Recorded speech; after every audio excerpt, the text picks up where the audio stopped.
Salut à tous et bienvenue dans Questions de droit. Je suis ravi d'apporter quelques réponses aux questions que vous pouvez vous poser. Aujourd'hui, nous disons un mot de la prestation compensatoire.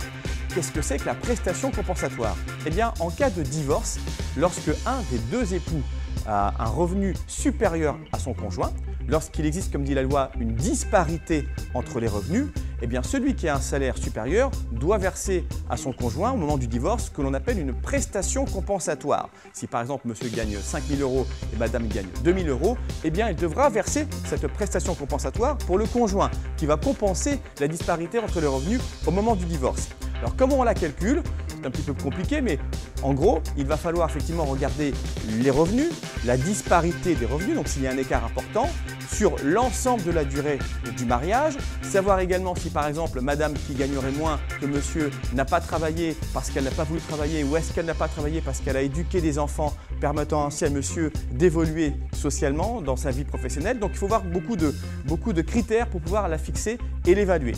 Comment se verse la prestation compensatoire? Plusieurs possibilités.